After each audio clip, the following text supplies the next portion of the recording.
नमस्कार दोस्तों, स्वागत है आपका आज की क्लास में। आज जो हमारी अमित सर की क्लास होगी वो होगी ब्लड प्रेशर के बारे में, हाइपरटेंशन के बारे में। क्या है ये बीमारी, कितनी खतरनाक है और क्यों आज हमारे समाज में इस बीमारी से ग्रसित लोगों की संख्या बढ़ती जा रही है और क्या इस बीमारी के कारण और भी बीमारियां होती हैं। जैसे आजकल कम उम्र में ही हार्ट अटैक के पेशेंट बढ़ रहे हैं हमारे समाज में, पैरालिसिस अटैक के पेशेंट बढ़ रहे हैं। तो ऐसा क्यों हो रहा है और लेटेस्ट गाइडलाइन के अनुसार क्या इसकी क्लासिफिकेशन है, कब समझें कि आप ब्लड प्रेशर के मरीज हो गए हैं और हमें क्या उपाय करने चाहिए। तो चलिए शुरू करते हैं आज की क्लास।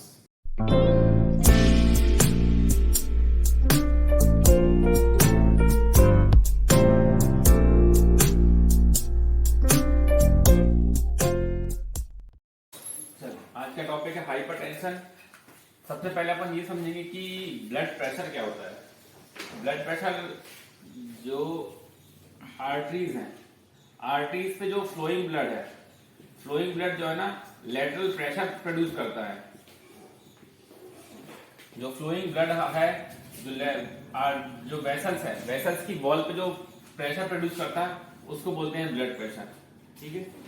अब ब्लड प्रेशर दो टाइप का हो सकता है, सिस्टोलिक और डायस्टोलिक। ठीक है। ये क्या होता है, जब हार्ट कांटेक्ट करता है, हार्ट कांटेक्ट करता है ना तो ब्लड फ्लो तेज होगा, ज्यादा तेजी से प्रेशर आएगा, तो उसको बोलते हैं सिस्टोलिक ब्लड प्रेशर। जब हार्ट कांटेक्ट करता है, जब हार्ट रिलैक्स रहता है ना, उस समय का जो प्रेशर होता है वो डायस्टोलिक ब्लड प्रेशर रहता है। तो ऑब्वियस सी बात है, जब हार्ट कांटेक्ट करेगा तो प्रेशर ज्यादा रहेगा, तो सिस्टोलिक ब्लड प्रेशर ज्यादा रहता है और डायस्टोलिक ब्लड प्रेशर कम रहता है।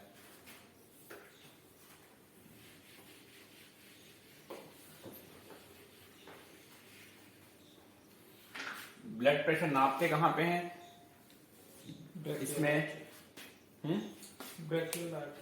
आर्टरीज में ब्लड प्रेशर नापते हैं। कफ कहाँ बांधते हैं, राइट या लेफ्ट, किसी भी हाथ में बांध सकते हैं। कोई ऐसा स्पेसिफिक या फिर कोई ऐसा स्पेसिफिक नहीं है कि राइट में ही बांधना है कि लेफ्ट में ही बांधना है, किसी में भी बांध सकते हैं।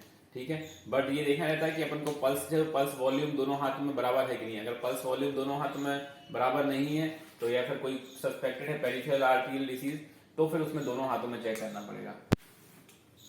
फिर ब्लड प्रेशर की डेफिनेशन क्या है, हाइपरटेंशन की। हाइपरटेंशन की डेफिनेशन जो अभी 2-3 साल पहले तक जो थी वो थोड़ी सी डिफरेंस थी। 2-3 साल पहले तक की डेफिनेशन ये थी कि अगर blood pressure, systolic blood pressure more than और इक्वल्स टू 140 और diastolic blood pressure more than और equals to 90, at least two different occasion of more than 6 hour duration।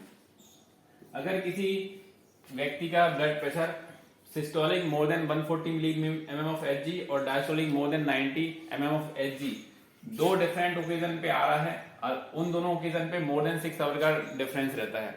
ठीक है। मतलब जब कोई पेशेंट अपने पास आया तो अपन ने देखा मोर देन सिस्टोलिक या डायस्टोलिक की कोई भी एक मोर देन 140 या मोर देन 90 एमएम ऑफ एचजी है, और 6 घंटे बाद या फिर किसी दूसरे दिन अपन ने देखा फिर से उसका बीपी इससे ज्यादा आ रहा है, तो अगर ये कंडीशन बन रही तब उसको अपन लेबल कर सकते हैं हाइपरटेंशन। ये डेफिनेशन थी कब, आज से 3-4 साल पहले तक की। अब ये डेफिनेशन में ये जो कट ऑफ पॉइंट है, ये कट ऑफ पॉइंट कम हो गए हैं। ये कट ऑफ पॉइंट कर दिए गए हैं 120 और ये कर दिया गया है 80। ठीक है। तो अब हाइपरटेंशन की डेफिनेशन के लिए cut off point systolic blood pressure का 120 रहेगा, डायस्टोलिक का 80 रहेगा। स्टेजेस देखते हैं। स्टेजेस भी जो है, स्टेजेस थी अभी से 2-3 साल पहले तक की स्टेजेस थी वो अलग थी, अब जो है अब स्टेजेस अलग हो गई हैं।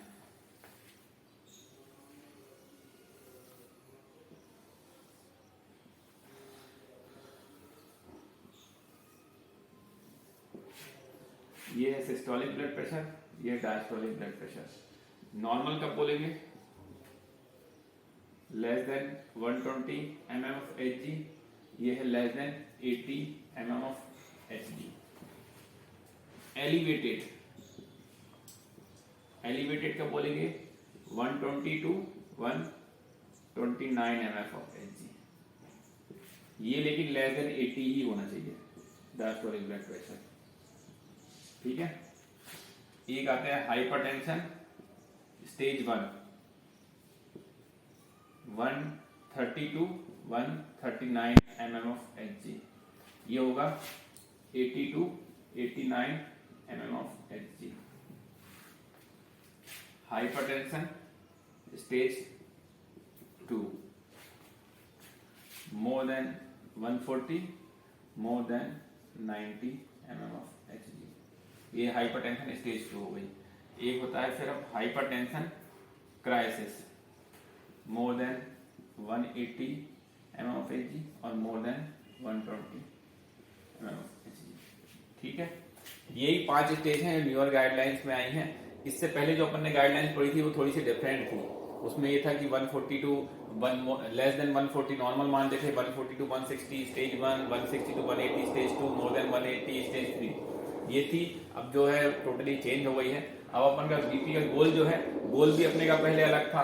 पहले जो ट्रीटमेंट, जो हाइपरटेंशन ट्रीटमेंट गोल था कि जो नॉर्मल पेशेंट्स हैं, नॉर्मल पेशेंट्स में अपन को बीपी 140/90 से कम रखना है, और जो भी रिस्क फैक्टर है, जिनको डायबिटीज है, किडनी डिसीज है, उनमें बीपी लेस देन 130 रखना है।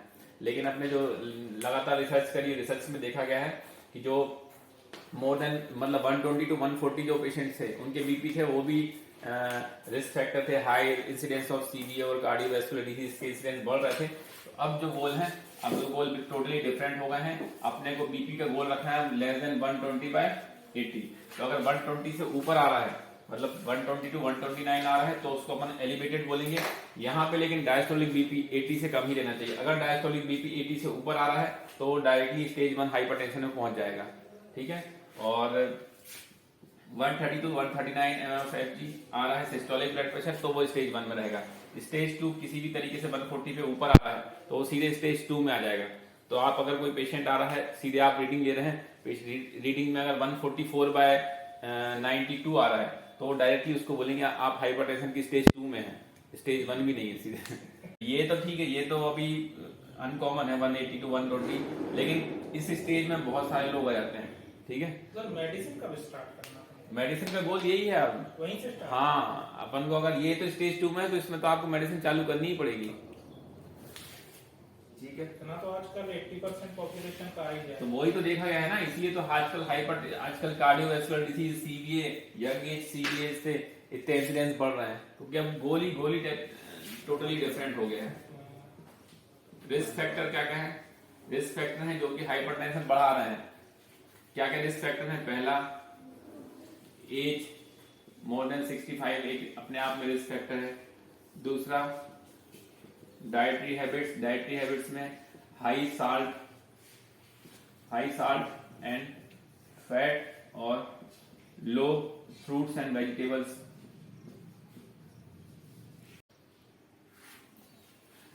एज हो गई, डाइट हो गई, फिर हो गया सेडेंटरी लाइफस्टाइल में मैं रेगुलर एक्सरसाइज ना करना, ठीक है।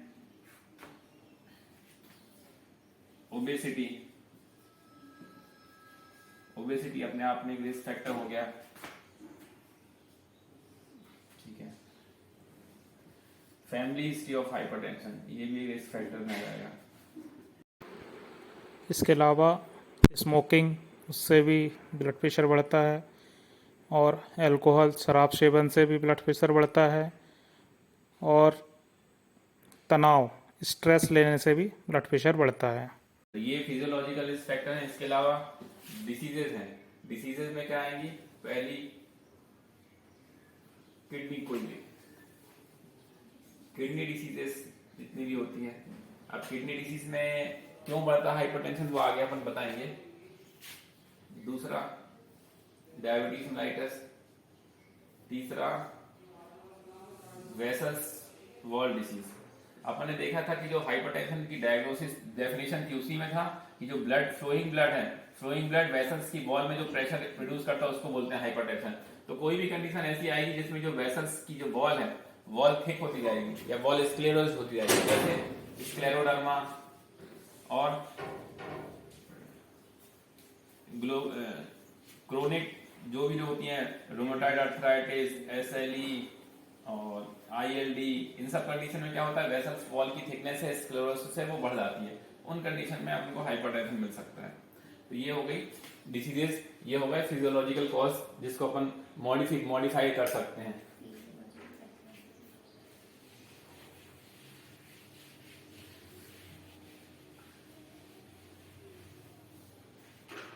अब आते हैं जो हाइपरटेंशन की ड्रग्स हैं।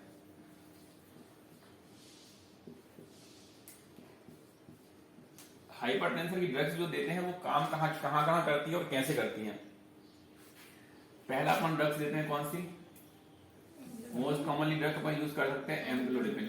एम्लोडिपिन क्या है, एक कैल्शियम चैनल ब्लॉकर है, सीसीबी बोलते हैं। कैल्शियम चैनल ब्लॉकर क्या करती है, जो वेसल्स की वॉल है उसमें कैल्शियम के इंटेक को अपटेक है, कैल्शियम के अपटेक को कम कर देती है, ठीक है, कैल्शियम चैनल को ब्लॉक कर देती है। कैल्शियम क्या करता है, जो कॉन्ट्रैक्टिलिटी है, हार्ट की कॉन्ट्रैक्टिलिटी बढ़ाता है, वेसल वॉल के वॉसो कंस्ट्रिक्शन करता है, ठीक है। तो कैल्शियम हार्ट की एक तो कॉन्ट्रैक्टिलिटी बढ़ा रहा है और कैल्शियम जो वेसल वॉल है, वेसल वॉल को कॉन्स्ट्रिक्ट कर रहा है। वेसल वॉल जितनी फैली हुई रहेगी उतना ही ब्लड प्रेशर कम होगा, और वेसल वॉल जितनी कॉन्स्ट्रिक्टेड रहेगी तो ज्यादा प्रेशर से ब्लड फ्लो करेगा, इसलिए उतनी ज्यादा प्रेशर कम रहेगा। जितनी डायलेटेड होगी उतना ही प्रेशर कम होगा। पहला काम हो गया कैल्शियम चैनल ब्लॉकर जो एम्लोडिपिन करते हैं, वो क्या कर रहा है, एक तो हार्ट की कॉन्ट्रैक्टिलिटी कम कर रहा है, दूसरा वेसल्स वॉल्स को डायलेट कर रहा है। और कौन सी ड्रग यूज करते हैं अपन, बीटा ब्लॉकर। बीटा ब्लॉकर कौन सी है, मेटाप्रोलॉल, एटेनोलॉल, लोबेटालॉल। ये क्या करते हैं, बीटा ब्लॉकर का काम मेनली हार्ट में होता है। ये हार्ट को दो काम करता है, पहला कि हार्ट रेट कम कर देता है, दूसरा कॉन्ट्रैक्टिलिटी कम करता है। हार्ट की रेट भी कम कर देगा, हार्ट को जो फोर्सफुली कॉन्ट्रैक्ट कर रहा है वो भी कम कर देगा। इन दोनों कंडीशन से ब्लड प्रेशर अपना कम हो जाएगा।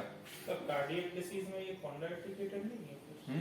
हार्ट की रेट बढ़ रही ना, हार्ट की रेट बढ़ाने के लिए उसका हार्ट के लिए रिमॉडलिंग में काम अलग है। कार्डियक डिसीज में अपन कुछ जितनी भी कार्डियक डिसीजेज है ना, कार्डियक डिसीज में अपन खुद ही चाहते हैं कि पेशेंट की हार्ट रेट ज्यादा ना हो, क्योंकि जितनी ज्यादा हार्ट रेट होगी हार्ट को उतनी ज्यादा काम करना पड़ेगा, उतनी ज्यादा और फेलियर में जाएगा वो। तो हार्ट हम ज्यादातर एक ही कंडीशन होती है AR, एओर्टिक रिगर्जिटेशन, जिसमें हम चाहते हैं कि उसका हार्ट रेट कम ना हो, हार्ट रेट बढ़ी रहे। सिर्फ बाकी जितनी कंडीशन है सब में हम चाहते हैं कि उसकी हार्ट रेट कम ही हो, ठीक है। AR के लिए एक अलग रीजन है। AR के लिए रीजन क्या था, एओर्टिक रिगर्जिटेशन है। एओर्टिक रिगर्जिटेशन में क्या हो रहा है, ये एओर्टा था, क्लोज नहीं होगा।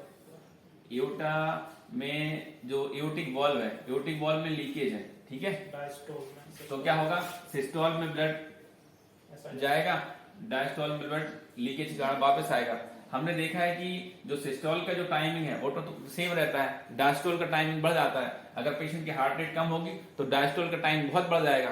तो जितना ब्लड फेंका है उसने, अगर डायस्टोलिक टाइम ज्यादा होगा तो लीकेज के कारण पूरा का पूरा ब्लड वापस आ जाएगा, तो आगे फेंकने के लिए तो कुछ रहेगा नहीं उसके लिए। तो एओर्टिक रिगर्जिटेशन का हम चाहते हैं कि उसकी जो हार्ट रेट है वो थोड़ी सी बढ़ी रहे, ज्यादा कम ना हो। बाकी जितनी भी कंडीशन है, लगभग सभी कंडीशन में हम चाहते हैं कि उसकी हार्ट रेट नॉर्मल या फिर थोड़ी सी कमी रहे। अब आते हैं एस इनहिबिटर और AT1 antagonist, angiotensin receptor antagonist. ये दोनों काम करते हैं किडनी में। होता क्या है कि जो किडनी में क्या होता है, सॉल्ट एंड वाटर का रीएब्जॉर्प्शन होता है। ये मेन काम कौन करता है, एंजियोटेंसिन रिसेप्टर। एंजियोटेंसिन एक तरीके से हार्मोन है जो कि किडनी से सॉल्ट एंड वाटर को वापस ले आता है अपने ब्लड में, ठीक है। अपन उसको वापस नहीं आने देंगे, सॉल्ट भी कम कर देंगे, वाटर भी कम कर देंगे, तो ब्लड प्रेशर अपने आप कम हो जाएगा।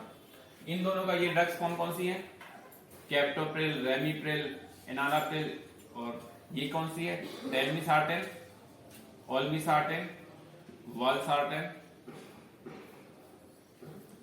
ये मोस्ट कॉमनली अपन यूज करते हैं। रेमिप्रिल और एनालाप्रिल इसमें यूज करते हैं, और AT1 एंटागोनिस्ट में टेलमिसार्टेन, ओल्मिसार्टेन, वालसार्टेन ये यूज करते हैं। तो इनका मेनली किडनी से है, इसलिए किडनी में कोई भी अगर बीमारी होती है तो पेशेंट का BP बढ़ने लगता है। क्योंकि एंजियोटेंसिन रिसेप्टर जो है, एंजियोटेंसिन हार्मोन है, इसका जो रेगुलेशन है वो गड़बड़ होगा। उस कंडीशन में जितनी भी अपने क्रोनिक किडनी डिसीज पड़ी हैं, ग्लोमेरुलोनेफ्राइटिस पड़ी हैं, सभी में पेशेंट का बीपी बढ़ जाता है।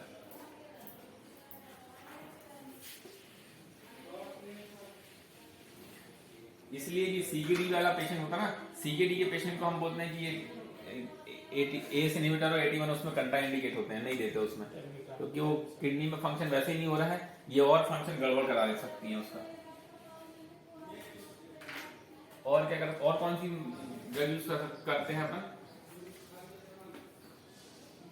सेंट्रल सिम्प्टोलाइटिक क्लोनिडिन, मोक्सिनिडिन, मोक्सोवास और अर्कामीन, ये किडनी पेशेंट को देखा होगा देते हुए। मोक्सिनिडिन ये क्या करते हैं, जो ब्रेन है ना, ब्रेन से ये एड्रेनलिन का सर्कुलेशन कम कर सकते हैं। ब्रेन से एड्रेनलिन का सर्कुलेशन कम कर देंगे तो हार्ट में प्रेशर ही कम आएगा, हार्ट को खुद ही बोलेगा कि कम कॉन्ट्रैक्ट करो, तो वो अपने आप वासोडायलेटेशन करा देगा।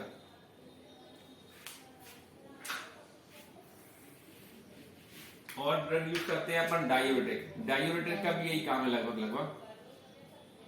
डायूरेटिक का भी यही काम है, किडनी से जो सॉल्ट एंड वाटर रेस्ट्रिक्शन है, रीअब्जॉर्प्शन है, वो कम करके और उनको फ्लो करा देता है, तो उससे काम बीपी कम हो जाता है। कॉमनली अपन यही ड्रग यूज करते हैं, calcium channel blocker, beta blocker, ACE और ACE inhibitor, angiotensin 2 receptor, diuretic और सेंट्रल सिम्प्टोलाइटिक। तो अपन देख लिया जो हाइपरटेंशन है, हाइपरटेंशन में कहाँ किस लेवल पे ड्रग्स काम करती हैं और क्या करती हैं। ठीक है, स्टेजेस पता है, स्टेजेस आपको ध्यान रखना जरूरी है, क्योंकि अभी तक जो 2-3 साल पहले तक का जो गाइडलाइन थी वो थोड़ी चेंज थी। अब मानते थे कि 142/90 बीपी है वो नॉर्मल है, अब लेकिन जो है गाइडलाइन बिल्कुल टोटली डिफरेंट हो गई है। अब अपना गोल हो गया है कि अपन को बीपी जो है 120/80 से कम ही रखना है। अगर कोई पेशेंट आपके पास आता है जिसका बीपी 130 है, एटलीस्ट 130 तक अपन बीपी की मेडिसिन नहीं देंगे, लेकिन अगर 130 से ऊपर आ जाता है तो वो सीधे काय में चले जाएगा, पेशेंट तो लड़ने लगेगा सर, हाइपरटेंशन स्टेज 1 में जाएगा। 140 से ऊपर जो आएगा वो स्टेज 2 में चले जाएगा। इनिशियली आप 130 या 140 पे आता है तो उसको आप बोलोगे कि आपकी जो लाइफ स्टाइल मॉडिफिकेशन है, डाइट कंट्रोल, वो एडवाइस करो, और एनी टाइम अगर आपको इससे नहीं कंट्रोल होगा, 130 से ऊपर ही रहेगा, तो आप मेडिसिन स्टार्ट करने के लिए बोलो। उसको 15 डेज का टाइम दो कि 15 डेज के बाद आप फिर से बीपी चेक करो। पहले अपन थोड़ा सा लाइट ही लेते थे, लेकिन आजकल जो इनिशियल यंग एज में सीवीए, कार्डियोवैस्कुलर एक्सीडेंट, अटैक के चांसेस बढ़ने लगे हैं, तो बहुत सारी रिसर्च करी, उसमें देखा गया है कि जो गोल है, गोल को अपन को थोड़ा लोअर लेवल पे सेट करना पड़ेगा। ठीक है, अपन को मेन था कि आज की क्लास लेने का सबसे मेन मोटिव ये था कि अब जो बीपी का गोल है वो गोल चेंज हो चुका है, आपको थोड़ा लोअर लेवल पे सेट करके रखना है।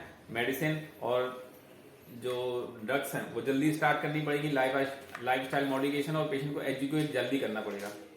ठीक है, पहले अपन 140, 150 पे भी एजुकेट नहीं करते थे, अब 150 आ रहा मतलब स्टेज 2 में पहुंच चुका है, वो ऑलरेडी स्टेज 2 में पहुंच गया है। अब किसी पेशेंट को बोलेंगे कि उसका 142 भी है तो भी वो स्टेज 2 में है। ठीक, तो आज हमने ब्लड प्रेशर के बारे में सभी पॉइंट देखे। मिलते हैं अगली क्लास में, तब तक के लिए बाय बाय।